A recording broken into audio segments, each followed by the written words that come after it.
teori Pitagoras. Setiap seorang arsitek maupun seorang pembuat gambar ketika membuat landscape atau menjadi tata ruang pasti tidak lupakan dengan garis Pitagorasnya. Di mana toh dasar dari Pitagoras itu harus ada titik X, Y-nya. Nah, makna titik X, Y ini sebenarnya makna yang tidak terputus.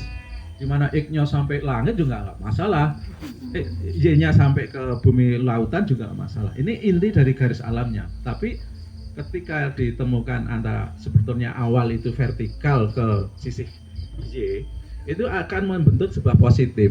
Negatif itu sebetulnya nggak ada. Negatif itu sebetulnya nggak ada. Yang ada adalah positif. Karena kalau kita bicara ilmu itu tidak langsung menyebar dua menjadi sisi negatif dan positif itu nggak ada. Kalau kita bicara tentang vertikal, Allah ciptakan ilmu itu secara langsung vertikal berdiri satu. Kemudian X-nya, X dan menjadi X-nya itu adalah Z-nya ini horizontal. Nah, hanya L saja 90 derajat. Itu kuncinya. Lah perspektif ini itu adalah bagaimana dalam mengukur ketinggian dan kerendahan ilmu itu akan dicapai oleh manusia itu sendiri secara alami. Contohnya ketika dunia ini diciptakan, seberapa orang pertama yang diciptakan?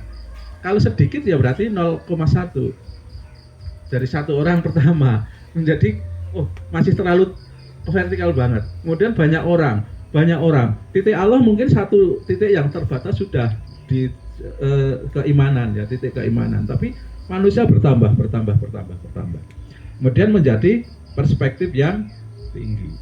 Nah, ilmu perspektif ini adalah bayangan menuju ilmu yang diciptakan tadi sehingga membentuk sebuah bangunan atau cara bergabung dengan ilmu alam tadi. Nah, negatif ini adalah nilai keseimbangan yang membayangkan adanya dan sebelumnya itu ketika ilmu itu belum diciptakan.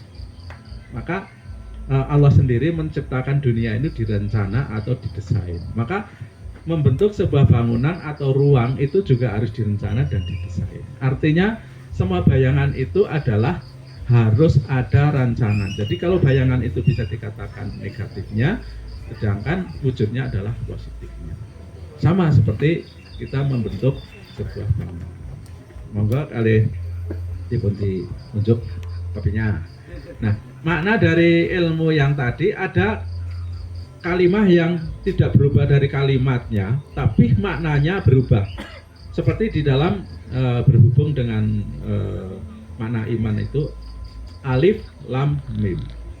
Di dalam alif lam mim ini ada bentuk ucapan alam, ilmu dan alim. Ketika kita tulis masih tetap hurufnya, tapi ketika kita baca berbeda.